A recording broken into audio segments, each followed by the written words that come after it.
What's going on? Had a quick wardrobe change. Yeah, you guys got a nice fancy introduction now. Where's the band?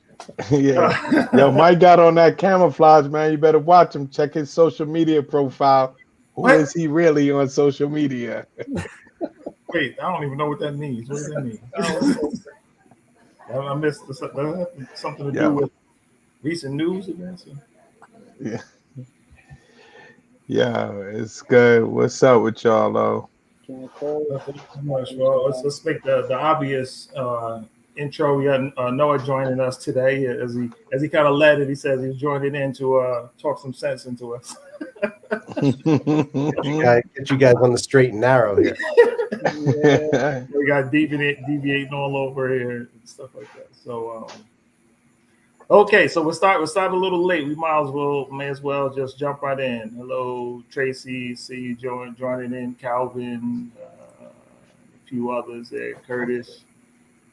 Um, so a couple of topics today. We kind of set aside to jump on or touch on Brooklyn shooting, which is a big thing. I think you guys may be a little more informed on this today. I'm catching up on it. But this was I didn't get to dive into a lot of the news today. And the other topic is we'll kind of put it up as a comment. My social media profile. Who am I really? And that's kind of like a broad topic. We're going to get into like a few different areas on that one. So let's just kick it off with. Well, shoot. Well, no, you've been doing some running around. I don't know if you're with us for the whole broadcast here, part of it. You've been traveling, I guess, a lot, right? That's yeah, not as much as Charles. I try to keep. Oh. I don't know what Charles is doing all the time, but I aspire to be Charles. That's for sure. But listen, I aspire to be at Augusta and in the Grammys. So we both inspiring each other. So that's a good thing. Anytime I call this guy, I'm like, I don't know whether. Matter of fact, talking about social media. I have to look on social media to see where he's at. Like, is he in the country? Is he out the country? Is he, I gotta check that first. Then, but it's funny that, like, I'm gonna tell you something real quick though, because we talking about like social media profiles. So obviously, a lot of our interactions. Not so much Dev and you, Mike, but a lot of our interactions are through social media, right? Right. So in the last 2 days, 2 people have called me because they would need their car worked on. Mm-hmm. And both people one started with, yo, are you in the country? Because I need my brakes fixed, right? And I laughed at it and I was like, I ain't out. I'm in the country more than I'm out the country. Believe it or not, actually. And then the other one texted me and was like, yo, are you traveling this week?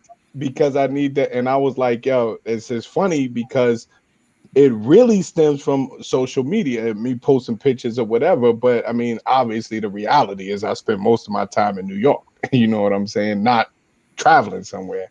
I spend way more time in New York than I do traveling somewhere. I don't know. It's probably like a 43%, 50 something. Nah. You're out there, man. I don't know what you're talking about. You're out there. That's for sure.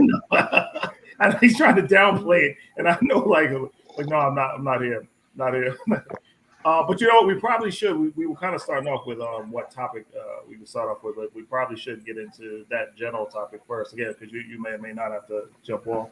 Yeah. So it was. So this is actually a topic. Well, the general social media topic is one we touched on a while back, and I heard a term that was used several years back, calling it like a second self. How you present your second self in social media.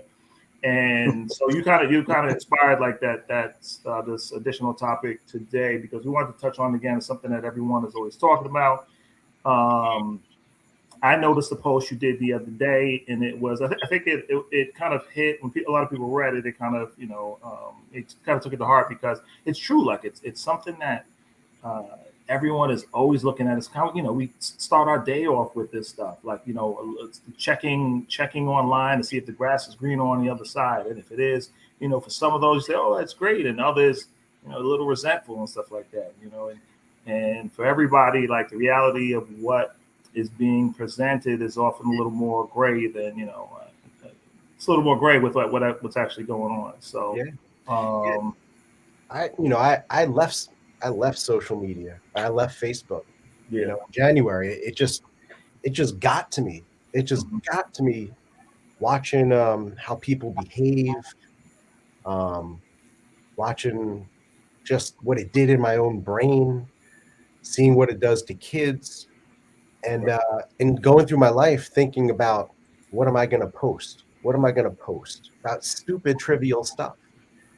And I'm pretty vocal, and I speak my voice, but I got into it and lost a couple of friends over the past couple of years because I spoke my voice. And so it's just started to play tricks on me, right? And so the post you're talking about, Mike, the other day was from Augusta, from the Masters, and it was just, I go to great places just like Charles for my work, right? And I'm on the red carpet and great sporting events, but there's a lot going on behind the scenes. Everybody's got life is heavy. Life is particularly heavy right now.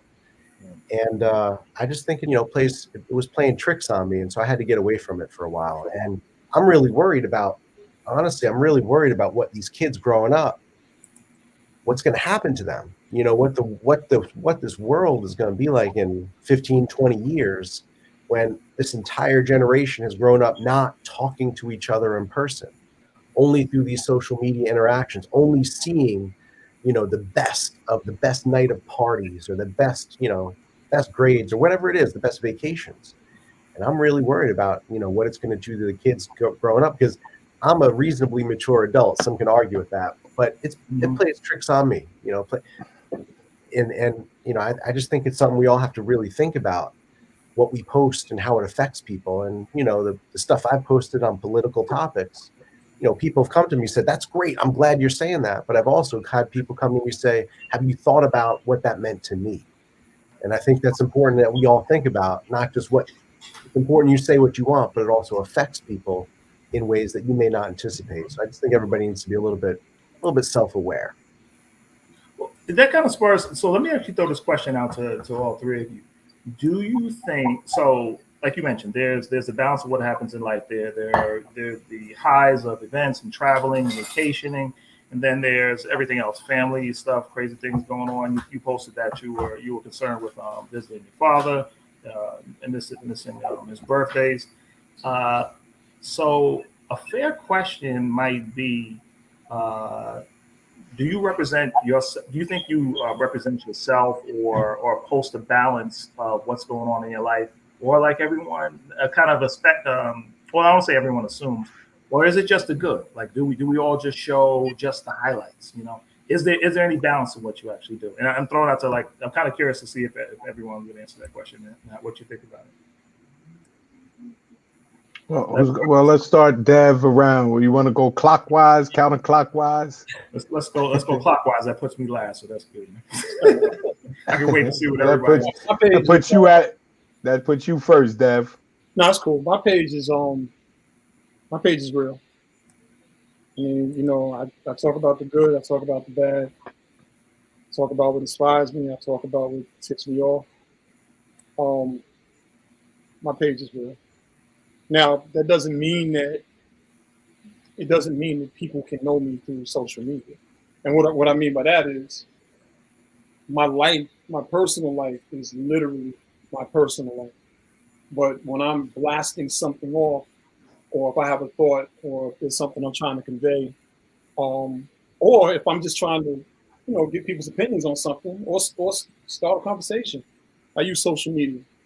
But I was privileged enough very early on, when we created beatvault.com way back in like 99, 2000, both of the guys that helped create the website were actually 98 into 99. They were working on it. We launched in like 2000. They were the ones that really schooled me on how deep social media, not even social media, but the internet was, and what you could and couldn't say. And at any keystroke that you basically, we were just typing back then, it really wasn't a lot of video footage and stuff like that. But anything that you were writing, It's going to stay forever. And you can think it's buried. It's never buried. It's somewhere on a server, somewhere on 1,000 servers. And they were the ones to sort of help me to understand, like, you can have a voice, but by the same token, you got to be careful with this thing. And so the monster it's become, to Noah's point, I mean, yeah, I'm definitely concerned, you know, about the future and stuff like that. But as far as my children go, I'm real with them. So it's not, you know, if something's on my wall, it's not like they would see it 10 years from now and be like, I can't believe my dad said that. No, they know I would say it, you know? And yeah, that's where I'm at with it. So. It's Charles. Before you jump in, I just want to make a quick comment. You know, it's funny. Even when we do, you know, these shows, we've asked like a number of people to join in at different times, and when typically a number of times when people have been very critical about some topics that we've come up, we started with, and we're like, okay, give a balanced view of what we're saying if you think it's critical. No, I don't need, you know, and they're kind of worried about how they'll come across, you know, with everything on social media. So if this is your truth and this is how you feel, all right, express it, you know, give a balance. We've always said that, excuse me, from the beginning, like we want additional balanced view, not just, you know, everything one-sided. And that's on a lot of the harsh issues. So jump in, Charles.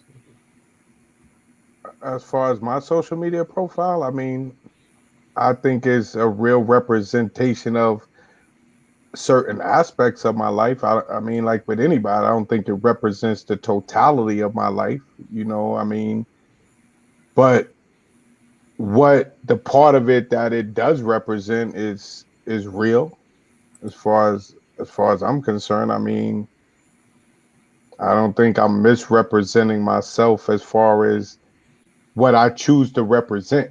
You know what I'm saying? Because I don't choose to represent every single aspect of every single thing I do. And I try to keep my social media page. You know, that's why I kind of got away from like the police brutality videos and stuff like that. You know, I try to just keep it a little bit more positive, fun. I love to see the pictures because the reality is, not that I don't care about people going through bad times. Like, I don't want or wish nobody to be going through bad times. So I always want to see people having fun, having a good time and everything. So I like seeing the pictures of people with their kids and in the parks and stuff like that, you know, and that's what I like to represent. Like, I like to represent something like that's fun, it's good, because that's literally how I be trying to live my life. Like, I'm trying to be out there. I'm trying to have fun. I'm trying to have a good time, man. I'm not trying to be stressing over nothing. You know, I don't want to, you know, I even try, you know, I get into some, you know, like conversations, but I even try to limit that as much, man, because it gets taken so crazy. Like the other day I was getting threatened. Dude told me he was going to call me all type of punk ass clowns and everything. And he said, you know, I need to watch my mouth or something could happen to me. And I was like, damn. Where did that come from? What was that? Yo, it literally came because I asked the question in the group because someone posted something that said, like, it was a lot of posts about when the Supreme Court justice, you know, she got confirmed. So I think a little bit here, and you know, so I asked a simple question. I said, how many people do you think that the Black community, you know, how many people supported her? You think because she was Black, because she was a woman, both because it was a historical thing versus actual policies of what they actually knew about things she's represented, like rulings she's made, you know, legal opinions she's written, you know, what type of organizations or commissions she's been affiliated with, her actual work and body. How many people were aware of those type of things? That is what you ultimately should be supporting. You should be, I don't really say like you support candidates that support positions that you agree with versus just blindly supporting somebody. And I'm not saying that she's not worthy, but see, the fact that I have to clarify that's what I'm talking about. Like, it turned crazy. Like, it turns into like, you don't like Black women. Really? How did that come out of that? You know what I'm saying? You know, and it's like Black men don't never support Black women in high positions. really? Like, and I'm like, yo, my bad. I'm sorry I asked the question because I didn't know that you got all of that from that, and there ain't enough head smack emojis for me to clear this up. You know what I'm saying? So it's just like, yeah. So then when that type of stuff happened, it just be like, yo, you know what, man? I call it the Santa Monica thing. It's like, yo, because, and I told y'all that story once before because it happened to me out in Santa Monica where this dude was trying to go off on about Jesus and everything. And I just looked and I was with Ed and I was like, I don't even know this dude, man. Why am I going to waste my vacation trying to explain to this dude my opinions on religion? Let me just keep walking. But so many people stopped and would argue with this dude. So we labeled that the Santa Monica experiment. So that's what I took. I was like, yo, you know what? Y'all right. Why am I'm going back and forth with women I don't even know that's telling me I don't like black women. Like, what is the point of this conversation anymore? You know what I'm saying? So it's just like, yeah, whatever. Those are the aspects I don't like getting into. So I try to almost not even comment no more on things, All right, I have a follow-up question. I'll come back to Charles on, but let's switch over to Yeah. I think, before 2 elections ago, I think I made a post on one of the platforms. It was like, keep all that politics off social media. Let's just have fun, post nice pictures of your family, be happy. Then the last 2 elections ago happened, craziness started. And I couldn't stop, right? I have an opinion to express, but my thought on that has evolved over time. Because first of all, I mean, to Charles's point, there's crazy people out there. There's crazy people who just looking to start something. They'll come after you. They'll search you. They'll find you where. So you got to be mindful that there's a lot of crazy people that come get you if if you're out there. I think Charles had somebody calling him out on our local hometown chat from Rochelle. They were like, "Meet me here," kind of. That's what I'm saying. It's crazy. People are nuts. Yeah. But I ask myself, why does my opinion even matter? What am I express everybody's got opinion. You know what they say about opinions? Everyone's got them, just like a lot of things. Yeah. So I'm off right now for the most part, but I really think about it as, how do you focus on facts, right? If you have an indisputable data-based fact, how do you put that out there, in a way that serves a purpose? For the most part, there's not a purpose for what people do on social other than, nice, fun stuff. Is my social media, I think your original question, Mike, is it authentic? It was very authentic. It was probably too authentic. Oh, yeah. Okay. Very, very authentic. And it just got me in trouble, and it didn't serve any purpose. But, to those fun pictures, how authentic is it? Charles mentioned the Grammy Awards, right?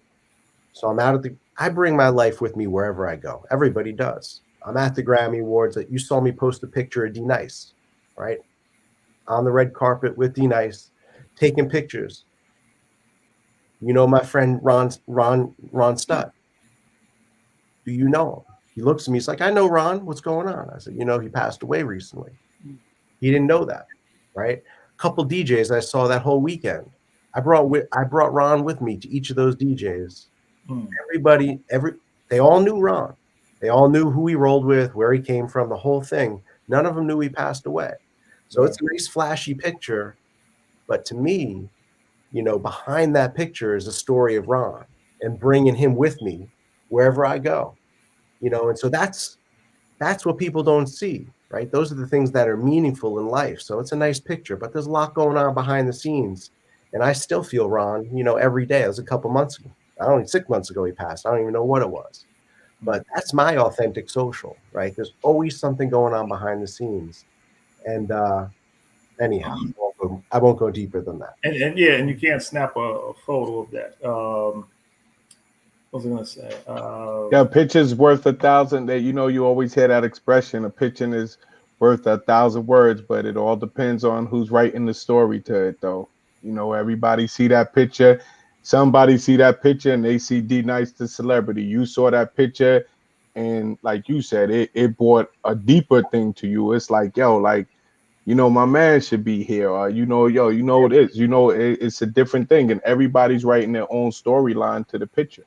Yeah, and you guys might have seen some, a video I posted right after Ron passed, right? And that was so. Am I authentic on social? Go listen to that video. That's meaningful, right? That's meaningful stuff. You have an opportunity to share something about people that's really meaningful, and that's where my brain has evolved to. Like, how do you actually amplify the good parts of people, wherever you can? Flashy pictures, but how do you actually have substantive conversation? How do you have a substantive dialogue and really make the most of what this platform, this craziness can actually offer? So, leaving Ron's legacy out there like that, I think that's important. A quick question: what do you feel like compels you to kind of share all that information, or share your truth out there on, say even more particularly on the topics that you may have gotten like a lot of backlash for, right? Because even so, I know and I'll go on to answer the question myself, but everyone's always careful about what they choose to say and not say, right? And so, like you said, you got to a point where you actually told too much of your truth, even here, right? So there's certain topics that we have offline sometimes, and before we come online, right? And we try to. Our purpose of even doing this from the beginning was to deal with whatever was going on and kind of bring that out. And that was kind of strange in of itself, right? Like, we were all going through COVID stuff and just talking about personal issues and things we're battling with. We've gone into like finances, health stuff, and everything. So it's hard to dig in and tell your personal stuff. So what kind of compels you to throw that out there, right? Just into social media? Why does it matter? It's part of my questions, because that's what just came to my mind. I don't know. That's what I'm saying. Like, my opinion, in my opinion probably doesn't matter that much, right?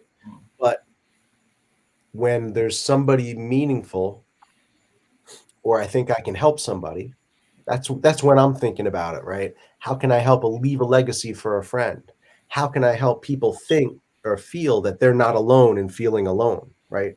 These are the things I'm kind of evolving to, as opposed to just gratuitous, Donald Trump is an asshole. Sorry, I let that slip out. Yeah, no, I think last post, I think a lot of people, I could tell by the comments, so I think the way number one, I think that the way you write and speak and your things, that draws people anyway, because of the way it's conveyed in a way you could really feel it, and I think that your last post, I think that a lot of people like kind of honestly felt where you was coming from with that, because I think a lot of people in different ways struggle with that, and I've had talk with Mike's about different things, and I'm not even gonna go way into it, but just different things that like I've thought about before I even posted a picture or something, and just but then there's the flip side of that is I guess the question is, how much of worrying about how it may be affecting someone else, how much of that burden should you take on to the point it may change what you want to say or what you want to post? First, I think video I think is really important versus the written word.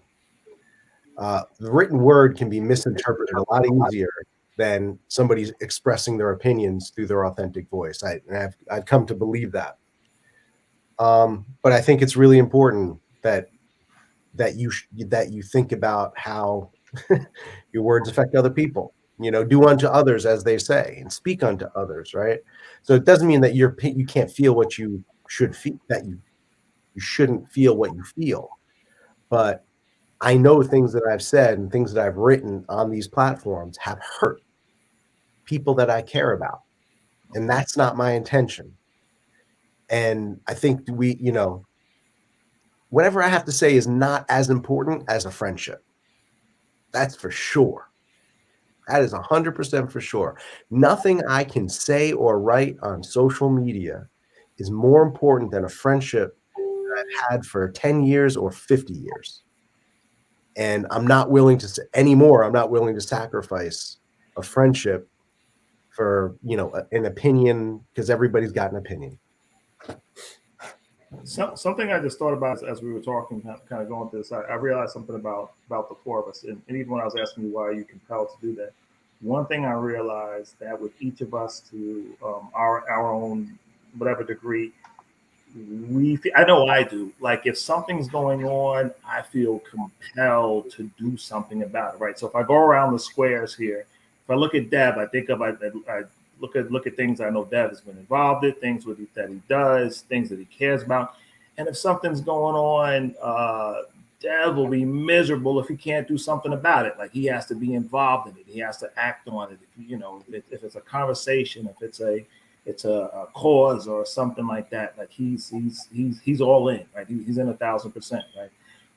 If I go to Charles, Charles was told me stories like Charles may have been traveling somewhere, and because he became a little better at automotive skills over the years because he has this training stuff that as I used to tinker in it. I remember times when Charles was telling me like he's driving somewhere and he saw some lady broke it down, and he stops and he keeps tools in the car, and he might spend an hour or whatever. I don't even remember the time, but I remember him telling me like he does all the stuff, and some lady's like, "Oh my God, thanks. Can I do this?" He's like, "No, I just just want to make sure you got to where you're going," kind of thing, And the same with you, Noah. So I think that's kind of like a unique trait. I think I don't say it's unique. I don't want to may have pat ourselves on the back. Not every there's a lot of people who can overlook certain things and actions, and I know even with the conversation that we have here, when I reached out to all you guys actually early on, I felt compelled to like have conversations about COVID, about what's going on in our lives. How do we do something about it? What do we do? Who do we ask? So yeah, that was my thought on that. Oh, so let me tackle on my own last answer to the first question. Does my social profile kind of reflect my authentic self? It does. I guess like all of you said, I post things that like kind of trouble me, things I'm concerned with, good times. I don't think I post a lot of like, glitz and glamour or whatever's going on at week, travel stuff, whatever. I have nowhere near any like travel catalog to do anything like that. But like everyone, I think even doing that, like, yeah, I guess I stay close to the chest, personal stuff. We share a lot. We share a lot here, which seems awkward at times as well. But sometimes it's like therapeutic. So in that sense, yeah, I mean, because we come on here and we tell about whatever's going on and what's on our mind for sometimes 1.5, 2.5, 2 hours and 45 minutes, whatever it is. So we put a lot out on the table here. So yeah, but of course, it's missing a lot of struggle and issues and things such as that. There's a lot of stuff you do try to keep private.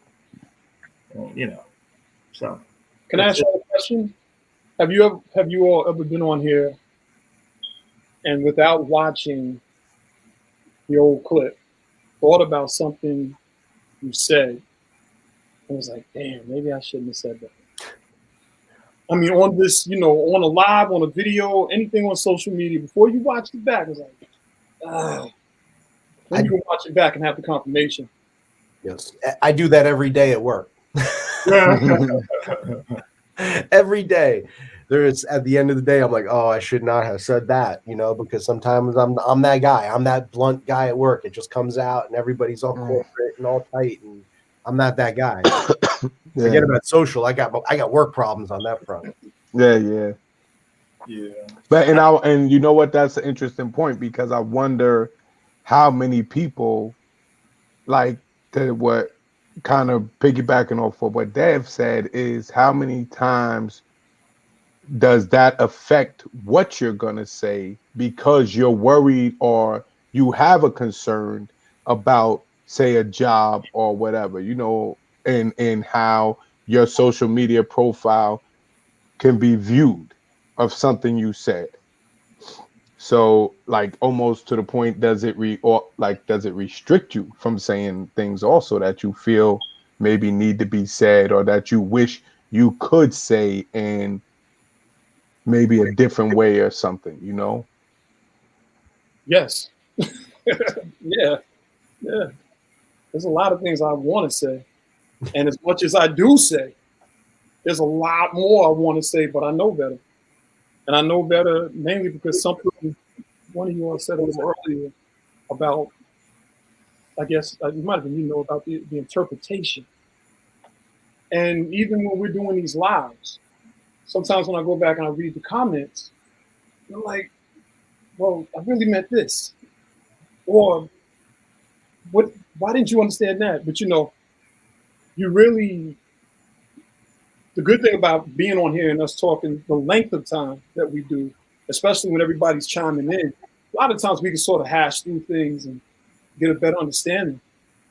And I think that's what makes this platform important, because again, every time we do a show, it might show 13 people watching, 17 people watching, but then I'll get like 20 darn emails and I'm like, you weren't on there. Like, I didn't see you. They're like, oh, I watched the whole thing and Charles did this and then such and such did that. I'm like, well, and they're like, keep doing what you're doing. Keep doing what you're doing.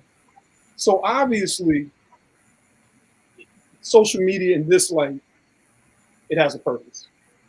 But I also know, I know what I taught my children, and I know what I taught them about basically social media etiquette.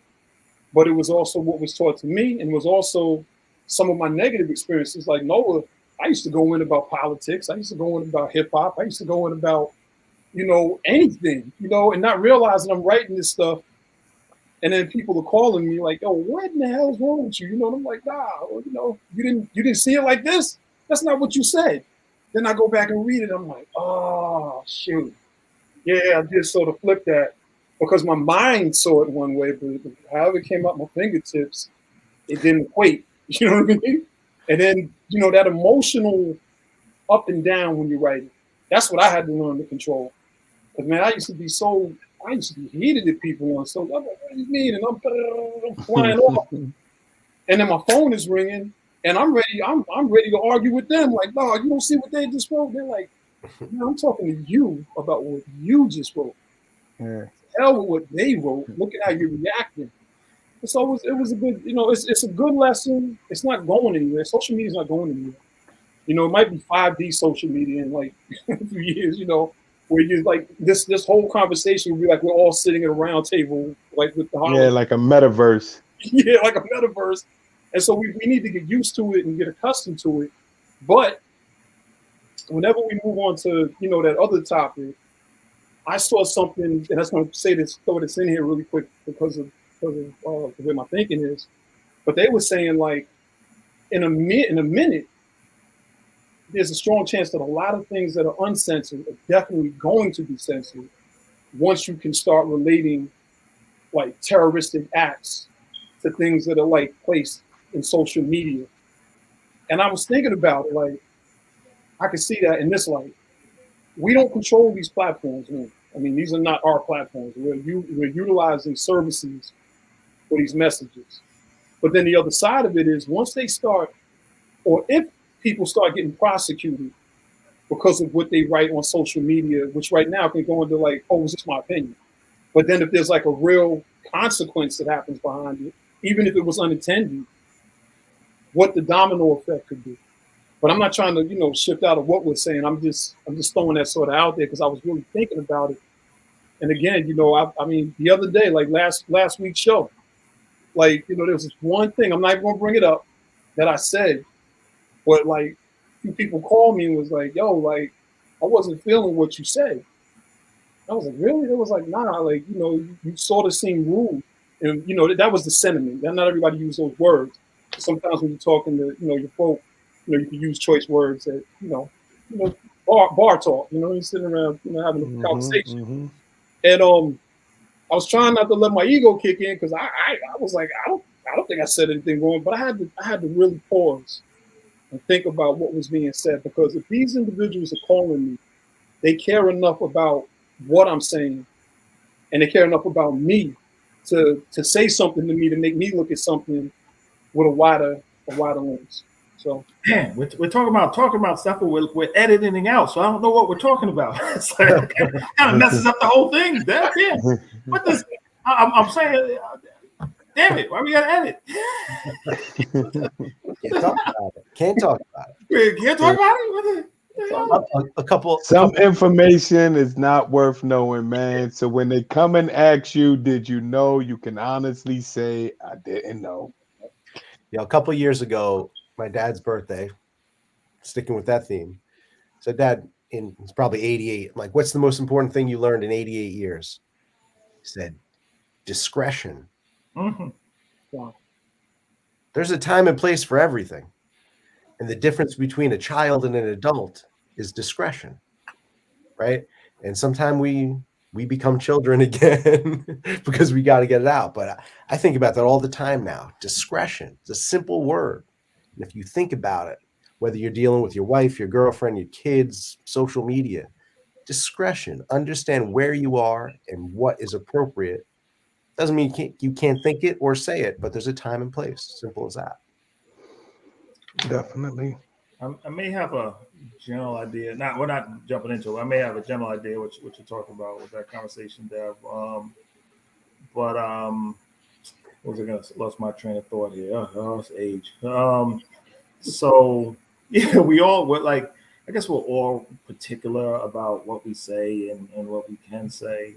It happens here on the show. We had mentioned, is there something that you held back from saying?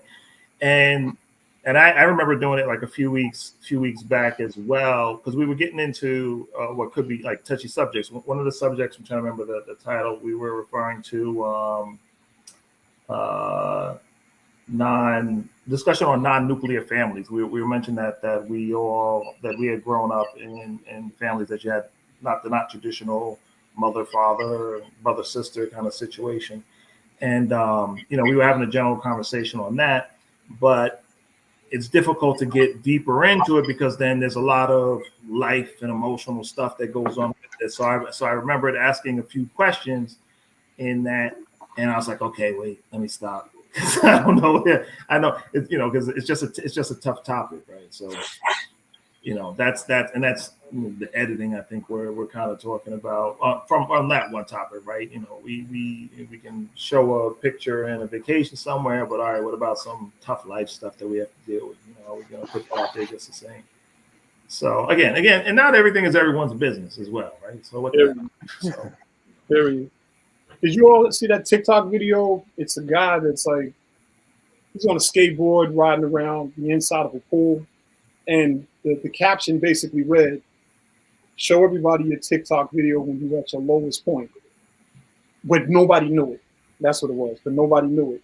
And he's out there just going around and doing all these things, And I thought about that. I was like, yo, that pretty much sums up a lot of the people, not a lot. I know people that post and they're going through all kinds of things, but instead of asking for help or just maybe writing something that says, you know what, I'm not trying to be a Debbie Downer, but I just wish, things could be, I don't even know how to say it. They just put up something to say, living my best life. And it's a complete lie. It's just you are not living your best life. Like, you know what I mean? And so earlier when I said my page is real, I'm saying it from the angle of I use my page also as sort of like an online journal. You know what I mean? And there's things that be popping up in the memories sometimes that I completely forgot about. And sometimes the photos pop up, and this one clip popped up, like a week ago. And it was a photo, and it was my mother's old living room. And, you saw like the artwork and everything. And that thing messed me up quick. Like my day was like going perfect. And I'm looking at this photo like, and I'm like, I ain't shedding no tears. It's too early for damn tears. I'm like, but inside I'm like, I miss her. You know what I mean? Like, so it is real. And I like that word discretion in your pops. That's a great assessment, that your pops made. Life experiences, man. They're the best teachers. Yeah. But also, people need to start just being real with themselves. Even if you're not going to post on social media, just try to be real with yourself. I mean, you know, I know some people that are just they fake. It's fake. You know what I mean? They're phony all around, and a lot of times, like people already like know you're lying. You know what I mean? They're like, come on, dude. Like, it's okay. Like, you know, if you need to talk to somebody, whatever. You don't have to front.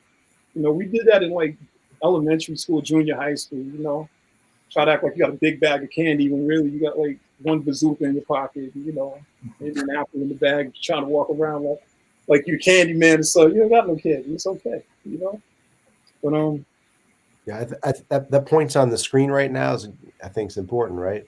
So caring about what somebody else says. Part of the problem is everybody was separated for 2 years. You can't get together, right? So it is a much different conversation when you're sitting across from somebody, even if they totally disagree with you. When you're sitting across, there's just social cues and social norms when you're sitting with somebody that don't exist when you're online or WebEx or whatever the platform of choice is. So getting together and asking them what they believe, what they feel, and understanding, you just can't replace personal interaction. Yeah, exactly. Nope. Cannot replace. I just spent a week and a half with people mixing it up from across the country, right, sitting down and having that conversation. Even if you totally disagree, you're going to be much closer to the same page because you feel the humanity of a conversation versus reading words on a page. So anytime you can find, you disagree with somebody, get together in person, have a meal, break bread.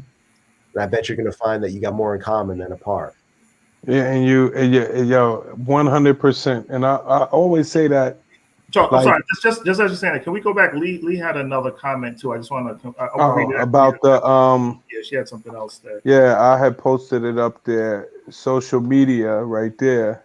I'll read it after you. I just wanted to read it after you said what you. Oh, go ahead. Read it first, because it all ties into everything. Yeah. Social media has been weaponized and it's lost its true meaning. Reuniting friends that you lost touch with. I appreciate this conversation. Okay. Simple fact: we would never be together if it wasn't for social media. We would all be on living our own. I saw Charles; he was umping a baseball game for my son, so I did see him then. Yeah. But other than that, I got hundreds of people who I know the names of their kids, what they look like, what school they went to. This wouldn't exist. So I find value in that. Right? There ain't no question. That's fantastic. So, but that's why a lot of the young kids, like even my daughter's age and down, they're not big Facebook fans, and she they'll tell me that Facebook's kind of corny, and I said, and I can understand for their generation, they're visual, they like these Snapchats and the Instagrams, like pictures, they almost don't want conversation, but I was saying that you would never appreciate it the way our generation appreciated, because like you said, Noah, I mean, they're literally almost everybody I'm in contact with on social media. I can't imagine even knowing anything about them or a lot of them if it wasn't for Facebook. And now, I'm literally, like you said, I'm watching people's kids. Like I can sit there and be like, damn, her daughter got big. What I'm saying? From social media, and I'm like, damn, her daughter's old and her daughter's driving already. And god damn, I remember when the kid was, and I ain't never even met the kid. And it's like, I remember when that kid was this big. Like, this kid is out there riding skateboards now by themselves. You know what I'm saying? And it's like, so that's why I love pictures, because I love seeing people are doing well in life, or or even if you're not doing totally well, at least for that moment, you were happy and enjoying yourself. You know what I'm saying? And there's a flip side, right? So all those people that we all know and love and reconnected with, 20 years later because of this kind of thing, you also know things about them that you never knew before.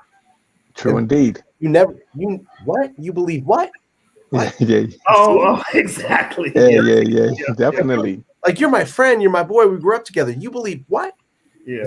So actually, one of the things that triggered me in January to get off was a guy we all know. Oh, now it's getting good. I'm not going to go names, but you know, I see it.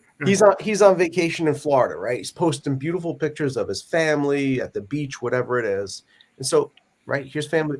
But at the bottom of it, you know, there's no secret where I sit politically, but at the bottom of it, here's this beautiful family picture, and it says, "Let's go, Brandon." What? Like, you can say "Let's go, Brandon," but now you're putting that on top of your family picture. Like, that just seemed like that just hit my brain in the wrong way, you know. And so that you know, that notion of, oh, I thought I knew who you were, and you what? That's a tough one to swallow sometimes. So it cuts both ways. Yeah, that definitely is too.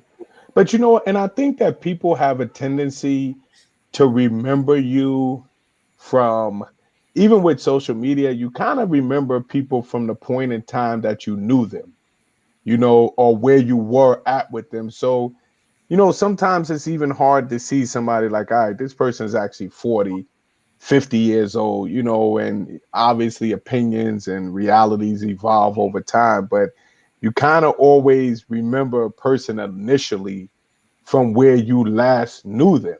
And for us, a lot of times that's high school. Not, you know, but I mean, high school was 88, you know, and it's like you almost don't expect the person to be the same after, you know, and then, you know, and it makes you think, like, to your point, like, damn, I was friends with this person all throughout high school. Did you always feel this way? You know, or is this something learned over time, or what even life experience did you go through that may have converted you to this way of thinking? And you know, one of my bucket list things was always to visit every state in America. I've spoke about this before, right? And I haven't completed it yet, but I'm getting close. And yo, one thing I've learned that was actually is that instead of looking at things like, yo, why doesn't everybody almost like kind of see it like this? It's like it's obvious, you know, or whatever. You start realizing exactly why people don't actually see things the way you do. You know what I mean? Because it's like life experience is so crazy, and and it's not even just religion or racist. Like I could see why a white kid in Montana will not view the black experience, say, the way a Noah Sykin that grew up in New Rochelle did. You see what I'm saying? Or Yeah, like things like that. that's true. But you know, I got to tell you, at the a couple of years ago, I was having a conversation again with a guy we all know and love, and I'm like, we both grew up in New Rochelle. Our skin color is different, but we had the same experience. And he's like, no, we did not have the same experience. And he went through like specific, you know, scenarios that we both recognized over the course of time when we were 16, 18, whatever. And he explained to me how his brain experienced that experience. And Exactly. it was very, very different than how my brain experienced it. And I never thought about it until he explained. Now, that's a great conversation to be able to have with somebody, and I can have that conversation with people I grew up with. But yeah, you know, people, you think you know people's experiences, but you don't know Yeah, people's experiences because everyone has their own lens, and it's taken exactly. time for me to realize that. And when you do, you It was a understand trip. why people view things differently, It though. was I mean, it was a trip. I was like, really? That's how you saw that? That's how it Yeah, made you feel? Like, I could never have anticipated that. But thank you for explaining that to me. And it really helped me understand a lot, a lot. But something to add even to that, Noah, like it's probably fair to say, like most people don't even care to take the time out to see the other view, right? So they just pass by it. Like, you know, you kind of go through life with tunnel vision. You see things from your own lens, and if somebody has a different perspective, you just kind of say, I don't know if it's really like that, kind of thing. You know what I mean? So whatever, like, whatever, and when you do take the time out and that's something that I know I constantly do. It's just in something of my personality. I'm always looking at what somebody else is thinking. It's funny. I've worked in finance since getting out of college, and it's funny. A strange parallel.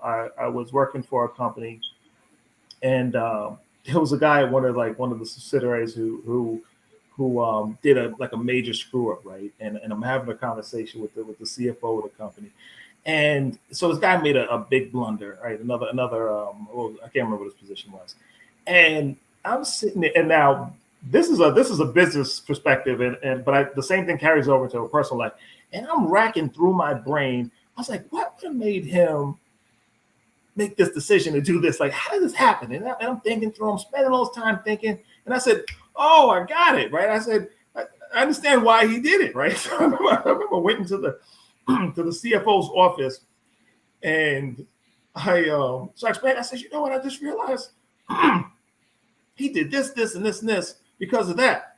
And he looked at me and he basically said, I don't care why he did it. Like he said, and it wasn't like a talking down. He was just frustrated, right? He says, I don't even care why he did it. He's like, this guy just pissed me off. He didn't care about the whole process, you know. And I was so wrapped up in understanding what was going on in his head, kind of thing, you know. And it was so I found it funny. It's like a weird business to like personal life kind of parallel. But that's the way I kind of analyze, like I'm analytical in relationships as far and also in like business related things as well. And I found it so funny. I was like, why doesn't he care? I didn't understand. I said, why does he care? Like the guy might do it again or something. Like what the, you know, I couldn't, and you know, he's just like, he should know better. You know, he should have, and that was his only, you know, that was his only position. He couldn't care less why he did it. He said it just shouldn't happen. And I'm like completely on the other side, just in understanding it. So, whatever that's worth, I guess. But yeah, I found that fun. The simple act of people hearing that you care what they think about is important. Simple as that. You know, you may disagree, but the act of trying to understand means something to another person. And again, you can't get that in social media for the most part. You know, it's funny. Well, go ahead, Mike. No, I was gonna, well, probably a different topic. When we were talking about we don't air certain things out online and everything like that, I was gonna say, whoever's pissed you guys off, whether it was 5 years ago or 20, let them know right now. Put it out there. Just say it. I was like, somebody's pissed somebody off or whatever it is. Like, let it all out. Yo, you remember that time in 7th grade when I was wide open, you didn't pass that basketball, kid, and we Oh my goodness. yeah. So while you trying to figure out things and we moving on to this, what in the world do you think possessed the dude to do that joint in the subway the other day? Oh man. Yeah, he's not right in the head. Simple as that. Yeah. I mean, anytime something like that happens, like I do chalk it up to just somebody being like somebody. You can use the term crazy or whatever, but yeah, they're not being in their right minds. You know, if you know what else causes you to do something off the wall like that? Shoot, you know, maybe whoever knows the most about it, Charles, I'm sure you read on it or whatever. Like maybe you want to just throw out there what the whole scenario was. But let me go to what you were saying real quick about what you asked about. So wait, you were gonna tell something about what's about somebody? No, I'm saying you said that you go to that the person is not right in their right mind. So do you think they're not in their right mind because of their thinking or because of their actions or both? Because of their actions. I don't know what they're thinking. So do you think that a person, like, let's say his viewpoints, do you think that you can agree, like, and it's sort of kind of what people was doing with the Will Smith thing. Do you think that you can agree with a person's train of thought, but don't agree with their actions? And by not agreeing with that actions, do it means that the person wasn't in their right mind? Yeah, like, so I think I'd make a horrible juror, right? I think, right? Because I would make a horrible juror. You know why? Because I think I can always find like the benefit of the doubt in something, right? So that's why I thought about that before. I was like, boy, they don't want me on the jury because, you know, like I need a lot put in front of me to say, okay, this is absolutely guilty or whatever because of this. Yeah, because I can find the details somewhere. That'll be like, I'm not convinced. You know what I'm saying? See, so look at Calvin's comment. The light switch went off just plain crazy, right? So, but that's what I'm asking basically. Do you think he was crazy because of the thoughts he was having, or because how he chose to respond to the thoughts he was having? Well, did I? All right, so that's why I said explain it, because I don't even know. Was there something said about what was on his mind, or did he blurt? Well, something? I mean, he had a lot of YouTube rants. Dev, I saw Dev posting some of the videos, so I'm gonna let Dev explain. Oh, you talking exactly? About, oh, okay. I'm about to say I didn't post that stuff on social media. Nah, in the group that about the shooter, but because I was actually watching the videos. I didn't even bother researching the videos because I was just watching them from what was being posted. You know what I'm saying? I think one of the other people in the real group also posted. Well, here's the deal. I sort of saw something pop up on my phone, and it was a Clubhouse room. One of the notifications came up, and they were talking about the shooter in Brooklyn and these videos. So, clicking videos, I'm like, this is the knucklehead that went in and like, it bugged me out. I mean, it just bugged me out. And then the stuff that he was saying, and then the way that the conversations were going in Clubhouse, because of his videos, it got deep. It got really deep because people were saying things like they hope his actions don't reflect on the nation. You know, then they were saying things like he was crazy, and some people were saying things like, "How do we know it's him?" You know, you always got the left, right. You know, but I mean, I watched some of his videos. I watched like 2 of them. Dude, I don't know, man. I'm not going to. I don't know, man. I don't know. The act that happened. There's no excuses. There's no way around it. You let off some smoke bombs and you shoot randomly. That's a terrorist act, in my opinion. And I don't know. You know what I mean? I don't know the legal definition of what it is and what it isn't. No, I think he got charged with terrorist act because for crossing state lines and all of that stuff with it. You know. Yeah, I mean, I don't know, man. And people, I don't know if this elevator went to the top floor. I just don't. I can't see a rational person doing that. Now, mind you, you do have some sadistic people that will plan something out, and they'll go and do what they're doing, and it could be, some type of motivation behind it where they're legally not insane. There's a point they were trying to make, and they went and did it. You look at the DC shooters, the DC snipers. Mm-hmm. You know, I remember when that happened. I was scared to run up and down the highway. You know, I was like, yo, because that's my corridor when I come home. And even one of the places they shot up, like the Cracker Barrel that's like in Ashland or whatever. Many a time I stop over there for gas, stuff like that. You know what I mean? But originally everyone was like, yo, it must be somebody crazy and it must be a white guy. You know what I mean? That's what they were saying. Like, gotta be a white guy, gotta be somebody crazy. Then it turns out it's 2 black dudes, one young, one old, and he's trying to kill his wife, so he shoots all these random people. Yo, cannot make this stuff up. But I don't know, man. I don't know, man. Two things I just want to jump in. One, I think we had a lot of comments. I think we should go through some of those. And the second thing is this topic kind of ties into partially to what we were talking about the other week. Noah, we were talking about racial anxiety, right? So there were like a couple of sides of that. So, and that tied into like the Will Smith, Chris Rock incident. So there's a general theme, I guess, in the black community when something like that happens, you're like, oh my God, don't let it be like a black person that did this because it's gonna have make us look like this kind of thing. And the flip side of that, we had Stephen Capozzola on with us the other week when we were talking about. He was giving a perspective on within racial discussions having the worry about I'm going to come across over as either prejudice or racist when I'm commenting on certain things. So those were like kind of 2 topics we were on. But is there any racial anxiety that pops up? Oh, so wait, I'm sorry. Before I even get into that, let's go through the some of the questions. Is there any racial anxiety that pops up with this? I mean, I haven't looked at any conversations where people are like, oh my God.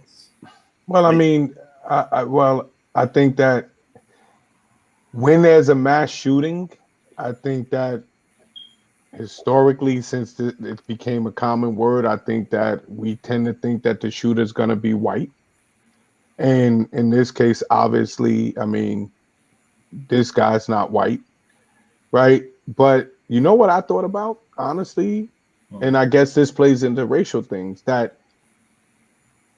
I read, like when I see news articles, I always read the comments, because the comments show so much about how people are thinking. And the one thing I saw was how fast, not that I disagree with him, but how fast they were willing to label him a terrorist. And then I thought about how many times when the shooter has been white, that there has literally been like an argument over, like, will somebody please call this domestic terrorism? You understand what I'm saying? But yo, I mean, he was a terrorist immediately from when he was black. Like, we ain't debating this. He's a terrorist, you know? So even that type of things. Then I thought about, would the narrative on gun control change if more mass shootings were done by black people like this? Would the ability to make stricter gun laws or the whole narrative on mass shooting and gun control change if it became where society thinks, yo, these black people are just shooting up the schools, the subway system, and I'm afraid now, you know? So even those type of things in the debate about gun ownership, and because you always hear this narrative that it's the criminals doing it. And I said, but you're conflating two things, I believe, a little bit, because the gun ownership didn't make him a criminal. What he did with his legal gun is what made him a criminal. But the gun was still legally owned. But once he crosses over and commit an illegal act, I think people tie that all into it's criminals with the guns. And that's how you deflect from the responsibility that legal gun owners have, and why they don't never want no restrictions or nothing.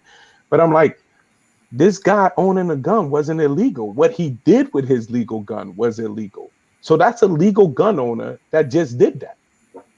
And does that now change the narrative? Like, that was a legal gun owner once again, and it was a black man, and they shot the place up. What is our narrative now? And, you know, I thought about, like, how would that affect the narrative going forward? Anybody want to take the lead on going over some of these comments here? With the read of it, or just I don't know. I mean, yeah, there's a bunch of comments that passed. I mean, you know, we could read some of them really quick if you guys have a comment about it. Tracy wrote it. The person that's meant. Oh, sorry. Put that back up there. Wait, Charles. You know the. Charles said no.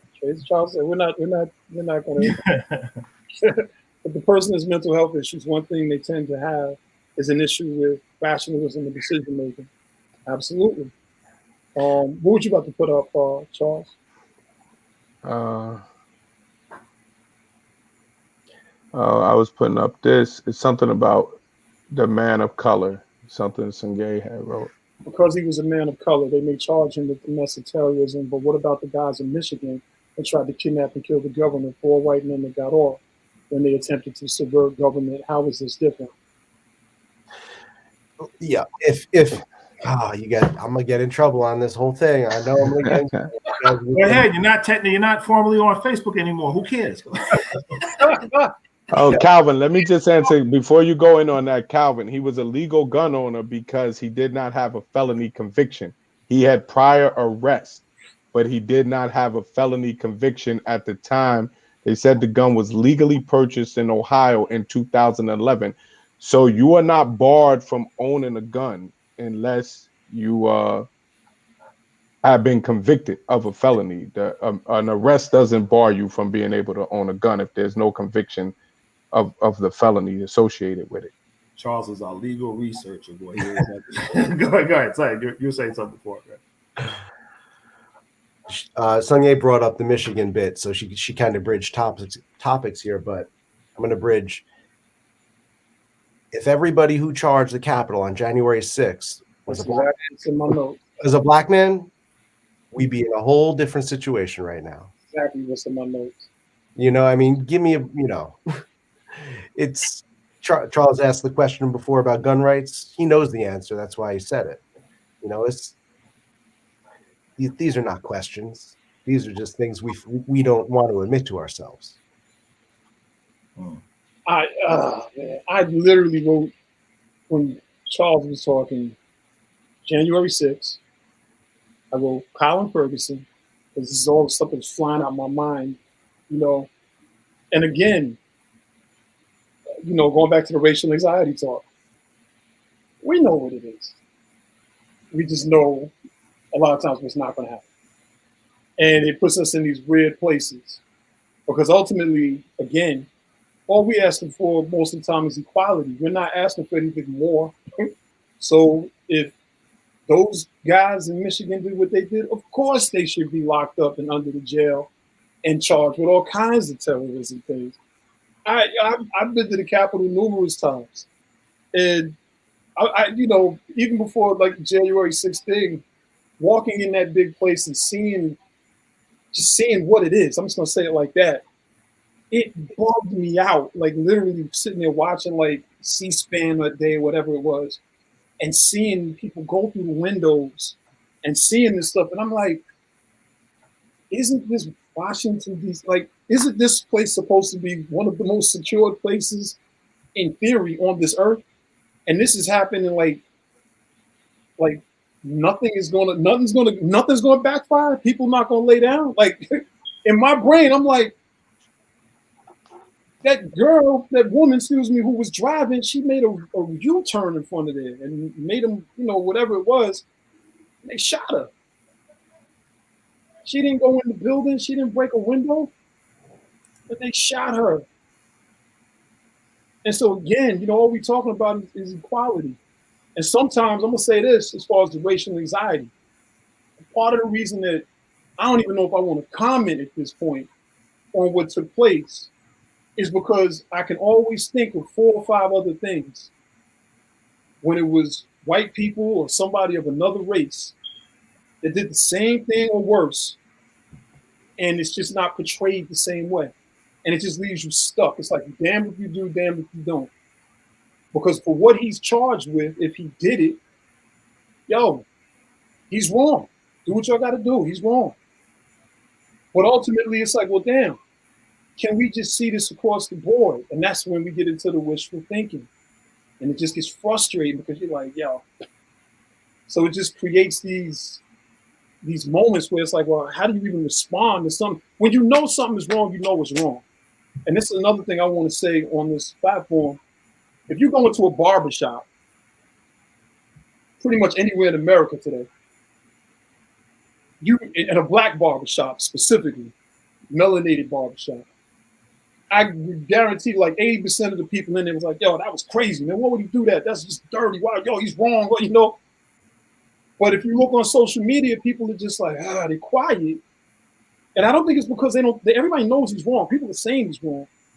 But it's just, we're always in this damned if we do, damned if we don't situation because we're always looking at things from the lens of just the imbalance in equality. Mm-hmm. You know what I mean? It's just the imbalance of equality. And it's just like, well, damn, like, how do you, it's just, it's crazy. And my homie's not up here this week, but again, I didn't bring up race, but I want to say this. Every day that we live, it's just something that we have to deal with. Dude shot up a train with people on it. And the bottom line is anybody could have been on that train. If you, listen, a baby could have been on that train. An elderly person could have been on the train. To me, all lives matter in this life. Well, before I get shot, beat up. I believe life, period, is beautiful and important. And I believe that you come into humanity with that understanding. That's what I was saying last week to the gentleman, and I said it before. I treat everybody with love. But if you're aligned with certain things and you do certain things, I mean, okay, now it's not a confirmation bias in my head. It's not. You really an individual that I can't rock with. And so just bringing it back to what took place on that train, man, it's like when I heard about it that morning, I wrote on Facebook, I'm like, you know, New York and BK, are y'all all right? You know what I mean? You know, is everybody okay?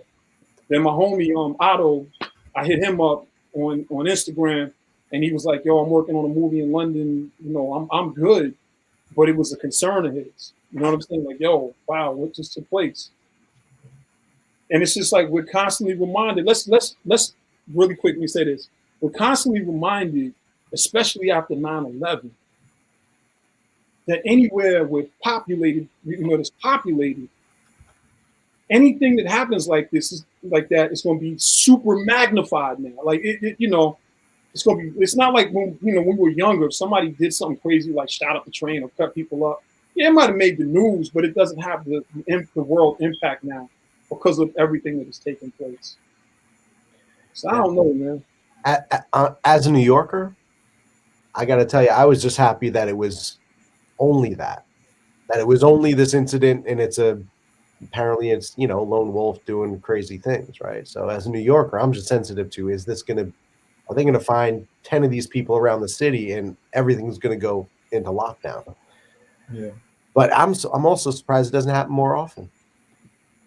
I'm shocked it doesn't. Every time I'm in Metro North, subways, anything, I'm shocked that more of these things don't happen more frequently. It's a miracle. Yeah. And you know what's funny? Yo, let me tell you something real quick. Yo, I went to the Yankee game on Saturday, right? And I like to, you know, some people be calling me cheap, right? My cousin is famous for calling me cheap. Yo, I park on the street and I jump on the train, so I don't gotta pay $40 to park by the stadium, right? I do that all the time. Yo, I'll be on 138 Fordham. I'm on the 4 train. I'm not paying $40 to park. And I swear to God, the other day, going to the game, I'm talking. I'm like, yo, where you gonna park? And I was like, yeah, I'm gonna probably park. And you know what they said, yo? Because of the trains. Because of how much, if people don't live in New York, yo, the trains have been getting crazy lately, right? I don't take the subway, but, you know, I follow this stuff, yo. How crazy, pushing people in front of the train, slashing people, shootouts on the train with gang stuff and everything. And when I'm on the phone, it was like, yo, why are you going to get on the train? And I was like, yo, and it was like, yo, you got the $40 to park, man. Yo, just go park your car, walk 1 block to the stadium, and don't even put yourself on that trains if you don't have to. And you know you don't have to, man. Don't even do it. Just avoid that. And so that's what I did. But because I'm cheap, I did search around for the cheapest parking lot, though, right? And, yeah, There's nothing wrong with that, bro. yeah, but yo, and then this happened on the train, and it made me think. I was like, wow. you know, I was like, damn, man, like, what if this would have happened on the train on my way? And you know how crowded them 4 trains be to Yankee Stadium, the 4 the D train. I was like, yo, what if this would have happened on the train the other day, and I wouldn't have been on there because I was talked into paying for the parking spot, basically, you know? And it's just like, yo, it's crazy, man. I try to avoid, you know, I'm fortunate. I work in Harlem, so I'm fortunate I could park where I work for free. So yeah, I try to duck all of that stuff, man. Even damn near walking if I have to, man, because it's getting so crazy with it. Yeah. How come none of the cameras worked? They got no pictures of this guy, right? Yeah. Inside the station. Nothing. They got nothing. Yeah. We spent how much money on taxpayers? Spent how much money? Yeah. Nothing. I found it interesting that they said in the entire system that was it. The whole camera and license plate readers and all. I got my own problems with all that, but still, if you're paying, they should work. So, Yeah. And why was those the only ones? They said those was the only cameras out of 10,000. I read an article. They said out of 10,000 cameras in the Metro North system, the only ones that wasn't sending feed from inside the train station. So I don't know if I read it right. They were saying that it wasn't that the cameras weren't working. they said that the feed that sends them to the NYPD and to the MTA security, those weren't working, and it wasn't working one stop before his stop and one stop after. And they said that these were the only cameras like not working out of like 10,000 cameras in the system. When I read that, I said, yo, somebody from MTA is gonna get arrested at part of this conspiracy, because there ain't no way in the world and only those are only 3 cameras that not working in the entire system. So first of all, I don't even believe that. First of all, Yeah. there's more than 3 cameras not working, but that just was crazy when I read that. Yeah. Shoot, what was I gonna say? Was there? Did he have any other? You might have mentioned this before. Did he have any other like criminal history or anything like that? I know you said that he had something minor with the Yeah, some in New York, New Jersey. There's a few places, but I don't think he really was convicted. Just something else. I didn't really see actually what the charges was. I just said that New York NYPD were familiar because he has arrest records in NYPD. They said something about Jersey, I think something about Pennsylvania, but they said that in 2011 the gun used in this crime was purchased in Ohio in 2011 by him, and that it was legally purchased by him. Oh man. See, Calvin talked about New Rochelle High School being Columbine. Don't like that. Say again. Calvin's talking about New Rochelle High School. It's a shock that New Rochelle High School wasn't a Columbine. Oh. No, hold on. We'll put it up there. I think that might have been. People might have. I might have shot up the high school. I don't know. Well, I'm glad it didn't happen while I was there. Oh my God. I'm glad my son made it through. Yeah.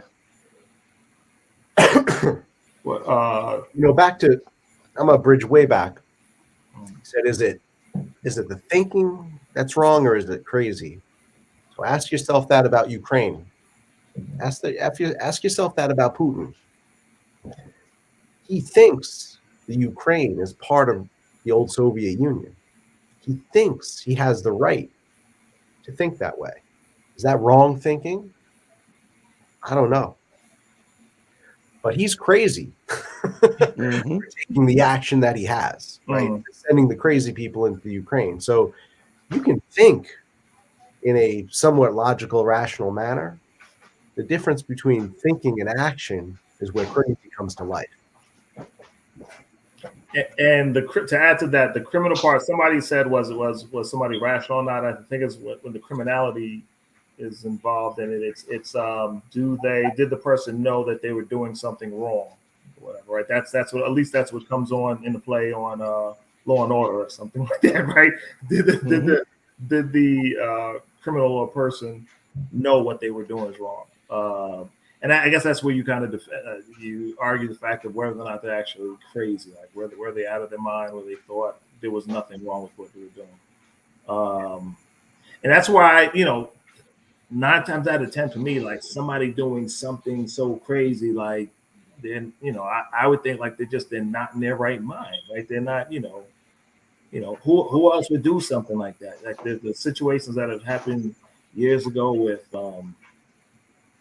mothers, like, doing unheard of things to their, newborn children and things, leaks and all that stuff. It's like, what possesses you to do something like that? Like somebody's just lost it, I don't know.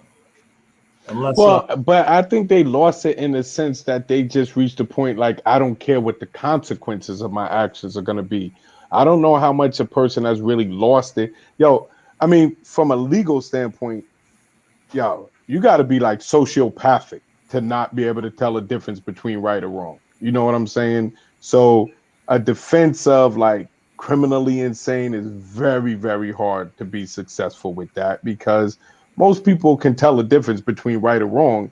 It's just that they have rationalized, like sort of to what you were saying about Putin, that my actions are right, or I'm okay, I'm going to accept the consequences of it, right? Like, I don't care. It's just like you know, when you reach a point like, I don't even care what happened, man. I'm gonna punch him in his face. I'm gonna go up there and smack the shit out of him. You know what I'm saying? Like, it's not that you lost touch with right or wrong. It's just that you've accepted that whatever the consequences are gonna be for me to express this emotion or this feeling or this thought I have, I'm okay with that. And you decided, or he decided that, you know, I'm gonna go in there and shoot this subway up because I'm so frustrated with whatever I'm thinking that, yo, this is a solution for it, right? Even though most sane, what we consider sane and rational people wouldn't agree with that. And like you said, now to the political thing, like you said, know what, like, was China, were they wrong for thinking Hong Kong was still theirs? Are they wrong for thinking that Taiwan is still theirs? You know what I'm saying? It's like, you know, is the thinking wrong, or if they decide to invade the area now wrong? That's why I was saying, like, is the thinking wrong, or is it the actions of it that was wrong? You're talking about Will Smith again, too. Exactly. You know? Yeah. His did he snap? I guess did he know what he's well, yeah, I think he knew what he was doing in that situation. But Yeah. No, ain't no question. Couldn't control himself, though. Yeah. He couldn't control his emotions, and he rationalized, like, yo, this is how I'm gonna express my emotion. And that's not because you're crazy, it's because you just couldn't handle or your consequences or your thought process, man. But he knew the difference between right and wrong. I think he also knew. He thought about the repercussions, like right up to the not the repercussions. He thought it through right up until the point where he would smack the guy and walk back to his seat. That's probably that's as far as I think he thought it through afterwards. He didn't think. Is that fair to say? You think or no? You know how he got caught, though, right? Say again. You know how he got caught. He called himself. He called him in. So no. So I was talking about the Will Smith thing, but yeah, you went back to the. No, I was saying this. That says when he did that action, he thought it through up to the point where he smacked him. He really and he sat down. He really didn't think of like the fallback. But I was like to go to your point though. Excuse me. With the guy with the shooting. Yeah, I read that right before we came on. I was like, wait a second, he called himself in? Like, what? Yeah. And Mayor Adams made a big post on social media. Congratulations, NYPD. The guy called himself in. The cameras failed. The cops couldn't, weren't. I'm sure they would have found him eventually, but they found him because he called himself in. Yeah. Mayor Adams is like, good job. What did he say? I think so. Have it like, what did he go to, like a Starbucks or something? Like, what the hell was he like? It's what's that about? Like, I don't know. That's let me jump back. So we're gonna wind down relatively soon, guys. If to keep things right. So let's make sure we touch on whatever points we wanted to raise. So Calvin had said just one comment I'm saying about Bush High School as security. We knew. Nah. Nope. Okay. All right. I don't you gotta read it. You gotta read it before you post backwards on that one. Yeah, wait, I gotta do what? Read it before you post it. Always read the comments before you post it. Yeah. No, that wasn't him that did that. I did that. I didn't catch the very end until it. Yeah. Man, it's something. The thing is, it's not up there, but it's still, So yeah, that was on me. There was a comment up there by I don't know if its name is Nocilla or Nocilia. I'll go back.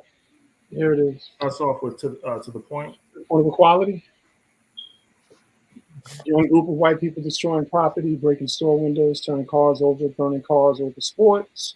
Are young people letting off steam? Young group of black people doing the same? Are thugs looting? In this scenario, we are not the same. The equality factor will be a forever fight. Well, that's why they try to equate January 6th to the riot, the protests in the summer. They try to make those two things equal, and they're not. They're just not. Exactly.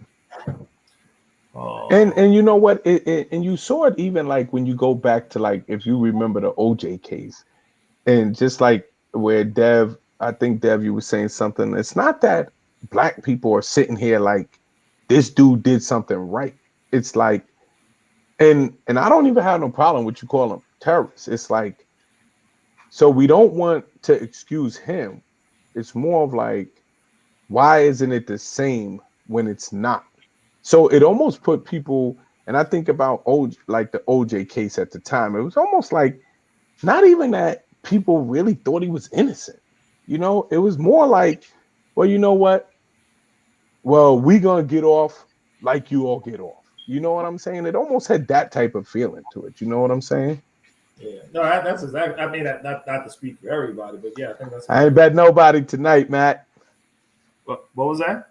Nah, man, saying Matt. I ain't bet nobody tonight, man. I was rushing home to get on this and everything. I haven't even paid attention tonight. Oh, okay. You want to hear something crazy? Wow.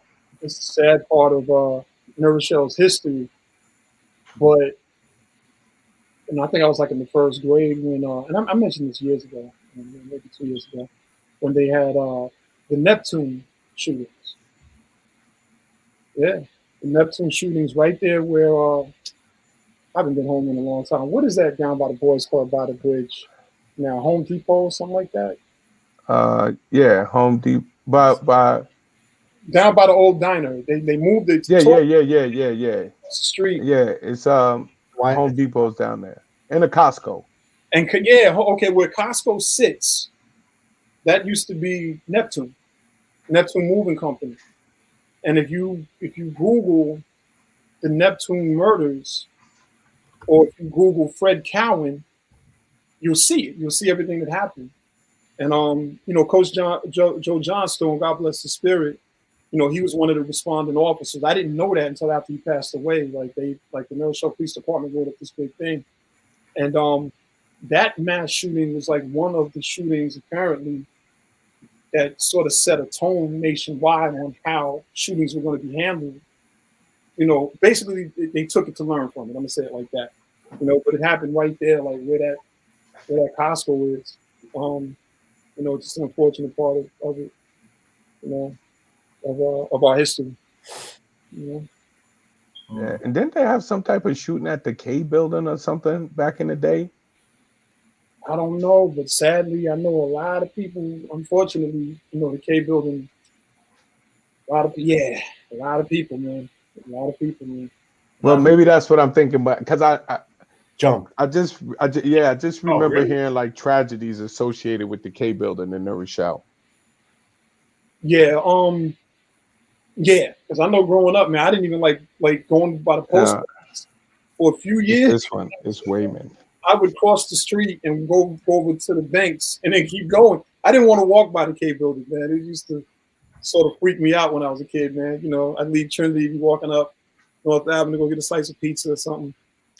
And I don't want to bash New Road too much, but because I live here, but I don't know where I was. Somebody in Giuliano's, cabbie got murdered not too long ago. Yeah, in the parking lot, and I was driving around recently, and I'm like, I can drive all around this town, and I can pick probably 10 murders that have happened in this town, right? It's crazy, but that's real life. That's what we live. That's real life, and that's what these kids are growing up in. So we're gonna talk the crime in New Road. I mean, something that no one talks about, but it's sort of like those quiet parts of the history was how New Rochelle was like a main hub in the 70s, like a major hub as far as heroin. You know what I mean? It was, it's a real bad place, and a lot of people, unfortunately, it's a small town, but it's sort of like to get everywhere, you sort of go through New Rochelle. New Rochelle is sort of like the Middle East in some ways, meaning, like from the top to the bottom, like from Connecticut down to, wherever you're going, you have to go through New Rochelle as far as being on, 95, and wait till they fill these buildings up. Oh goodness. Recognize New Rochelle, y'all. I'm telling y'all, I really feel bad. I feel bad for our town, and you know, I'm not there, so you know, I don't technically have a voice. But I'll say this as somebody who was born and raised there. I don't know if they're trying to be like a baby New York City or what they're trying to do, but I think it's just really unfair to a lot of residents that are there. You know, I was talking to one of my homies. You know, he sold his house. He was like, it's like taxes, man. He was like, it's like, you know, lifelong New Rochelle resident. He's like, this is ridiculous. And a lot of people are being displaced. And then here in North Carolina, let me tell you what they're doing here. And I mean, they're probably doing it everywhere, but I'm speaking very specifically for what's happening here. I know about 5 people, perfect jobs, great credit, right? And living in their homes, in apartment homes for years. Good to go. These companies have been coming in from up north and some from Atlanta. They're buying up all of the complexes in one shot. Then what they're doing is they're raising the rent $500 a month on everybody. And then like for the low income houses, they're buying up the units, and then they're saying, we're not accepting Section 8. And if you can't basically pay market value, you got to go. It's so bad that if you don't leave or you fight them because of North Carolina's laws, they're putting mad evictions on people who've never been even late with their rent, and now they're not able to rent anywhere, and they're doing this like by the dozens. And I'm just like, man, you know, we can talk about capitalism and all that other stuff, but some things are just savage. Some things are just savage, you know. So I can't wait to get out, man. Yeah, you can talk about it, bro, but you know, I could have told you, man, about the dual citizenships and all that other stuff, man. Yeah, like a lot I can't wait to get out. Like, you know. Wait, a little bit of balance on conversation. So we were talking about the K building, and I don't remember. Somebody can correct me here if they know the history of it, but it's either in the K building or one of the buildings right around it. I was surprised to see like a few years ago, like that's where the company that made Mighty Mouse, the movie, was there. I was like, what? Mighty Mouse? Wait. It wasn't in the K building, Mighty Mouse? Yeah. It might have been. So there was New Rochelle was a movie production hub. That's a fact. In the early 1900s. That's a fact. And there was a big fire in New Rochelle that destroyed a ton of old film and cinema. And I don't know if it was the K building that was Mighty Mouse or not, but the company that produced Mighty Mouse was based in New Rochelle. Terry Toons Studio was the name of the. Yeah, I was about to say, I thought the Mighty Mouse Studio, just like the famous painter Norman Rockwell. Was it Rockwell? I can't remember. No. Was Norman Rockwell on the show? Yeah. Rockwell. I think that studio was a little bit more towards the west. You know, I think. You know, I could be wrong. Yeah, but even the you know, my aunt, God bless her spirit. I mean, she was like 108 and told me that like where the post office was, that used to be, you know, a part of Boston Post Road, and that was a part of the route where all of the enslaved were run, and that was one of the posts where people would buy slaves. And I was like, "Are you serious?" She was like, "Absolutely." I was like, "Yo, can't make this stuff up." You know what I mean? So, you know, New Rochelle. I think it was a K building, and it was Terry Toons Studio that was there, and it says they relocated in the 50s to Center Street. But yeah, okay. Think of those old movie theaters we used to go to. Those were really nice theaters for movie theaters. Yeah. RKO, Lowe's, and all of that. Those were extravagant. And the dude that looked like Michael Jackson was the usher. He all the time. Oh, I forgot all about that. That wasn't even. They just tore down the rink, the building that was the rink. Yeah, I heard it like a month ago. Just a little note too, and guys, we'll wind down in a few minutes as we wrap up whatever we're saying. someone actually just told me too, and I haven't verified this, but I heard in Yonkers, I was told that Disney evidently bought up the space where what was located over there. There's an old building, and behind where the DMV is at, there's a company called Otis Elevator System that they used to build elevators all over, whatever. So they have evidently, I was told, and somebody confirmed this is true. They bought up all that space, and there was another factory that actually made the subway cards for New York City. They constructed them, put them together there, and threw them right on the.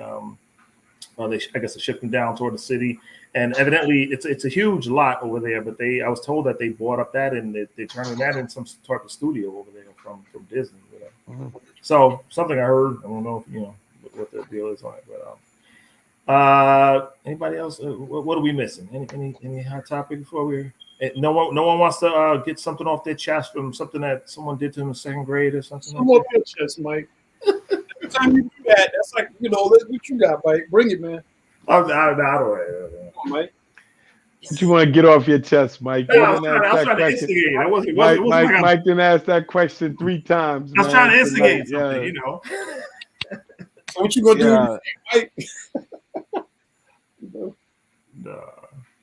What you got to get off your chest, Mike? What happened? Let me think about this.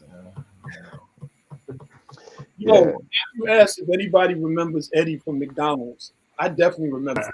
I don't know. It was in like seat and hairline. I remember Hugo from Royale though. Yo, yeah, man. What was his brother's name? Oh, wait a minute. I remember the guy you're talking about too as well. Wow. Eddie, right? Yeah. What was Hugo's name? Hugo's brother's name. That was the dude, the big like brolic dude in the mall, looked like one of the Jimmy Fly Snooker. Yeah. Yes, sir, Calvin. Out of here, man. America's won. Yo, I cannot wait. Yeah. Had enough, man. I can't. Going to my destination is right now is Colombia, man. I like Colombia. The exchange rate is like $1 is like 2,900 and something Colombian pesos. The property is cheap. I was telling Mike, I mean, they got brand new 2-3 bedroom homes down there for like 60-something thousand, and it's Cartagena, like, I'm supposed to go down there. I've never actually been to Cartagena. I've been to Medellin, Colombia though. And but Cartagena is kind of like it's on the water. It's kind of close. The flight from Florida to Cartagena, Colombia is about the same distance from New York to Florida. Actually, the flight to Cartagena, Colombia from New York is shorter than the flight to California. So, it's not really like this place. And Cartagena has passed like Medellin. It's the #1 like visited city in Colombia. A lot of Americans down there, man. So I think like South America, Central America, man, I'm headed in that direction. Somewhere where I could stay close enough to the US, but let my money go further and, it's just something different. Not that it's not problems anywhere, Humans love problems. You know what I'm saying? Like they literally create them for themselves. So, but yeah, I'm just ready to be out, man. I'm laughing because Charles and I were having this conversation. He was saying that he was like, "Oh, Cartagena is like 2.5 hours, whatever." And he's like, if I go there, live there, if I want to come back, I'll jump on a plane like 2.5 hours. And I was like, Charles, I said your concept of distance has changed or is just different than most average people. Like some people may not take a flight. They may take a flight like 2 hours, or you trip to Florida like once, maybe twice a year on vacation. I was like, your mind says like, oh, go down there just because it's the weekend or just because it's Tuesday or something like that. But I mean, when you really think about it, like, I think it's because people's perception of it is wrong. Like, if you drove to Baltimore every other weekend, or once a month or whatever, or once every 2 months, I mean, that's like a 3-hour car ride. Is it really crazy? If I said to you, once a month I drive down to Baltimore for something, I spend 3 hours in a car driving down to Baltimore. Nobody would really be like, yo, Charles, you crazy. So, I mean, and with the price of gas in the New Jersey Turnpike, kid, I'm almost paying the same price of a plane ticket. You know what I'm saying? Like, yo, that Jersey Turnpike round trip in the gas, yo, you up in the damn near up in $1.50, $1.80 for a round trip drive to Baltimore. Like literally, especially pre-pandemic, yo, and it's concept. Yo, I flew from New York to Managua, Nicaragua for $181 round trip. And I'm like, and people be bugging. I'm like, yo, you paid more for your Jordans. So it's what you perceive. You know what I'm saying? Yeah. I paid less than what people like. Yo, people will be like, yo, that's crazy. But you went out and bought a pair of Yeezys. That's what's like 3 times what I paid to go to Nicaragua. Now we know why you don't park at Yankee Stadium. $40 is a quarter way pay for. Hey, come on, man. Something like that. Yo, I don't even pay when I go to the airport. I park on the street and walk into the airport. Yo, yeah, listen, man, I ain't paying $100 to park. I park right on the street, walk right into the airport, jump on one of them shuttle buses, man. Oh man. All right, guys. I don't usually do the wind down part, so you know, somebody else is gonna have to do. I'll kick it off. Oh, Calvin, let me answer Calvin thing. Calvin, you talking about down in Brazil, right? Down in Rio, that's to come down there. Yeah, I actually went there for my birthday last November because I got a brother, my oldest brother. Most of the people from Nerd Shell don't know him. It lived in Brazil for like 10 years and he's fluent in the language and everything. So I went down there with him and, you know, we met up with some of his friends. We went to both Sao Paulo and the Rio and everything. But I mean, it's just different, man. It's just, yo, it's a big difference when you live somewhere where like just that everyday thing of like, yo, did this happen to me because I was black? You know, like where that falls into the racial anxiety of thing. And I'm not saying that there's no racism nowhere else. I'm not saying there's no crime and everything, man, but it's just like, yo, man, let me go see something different. Let me like, because I've never experienced that. I've never experienced racism outside of America. I'm not saying it doesn't exist. And I haven't lived in these countries. I visit them, but I've been to a lot of places in the world. Most people know that. And I'm saying like, yo, I've never experienced racism. I never felt unsafe. I mean, the reality is we live in one of the most violent countries on earth, especially when you talk about random violence. It's just that we have normalized it because we lived around it our entire life, you know, but That's a tough compare when you're talking about those Brazilian cities, though. They're pretty sketchy, man. There's a lot of. I mean, maybe on the outskirts. I didn't find Rio, man, to be, because what they did is the government actually cleaned up Rio and the beaches and everything, with the different like kind of seedier part of life, because my brother was explaining to me like it started bringing the value down and it started making people afraid of these things. Just like when I went to Colombia, Medellin, and I went in 2017 and people still had this view of Medellin, Colombia, because the only thing they really knew about it was like Pablo Escobar.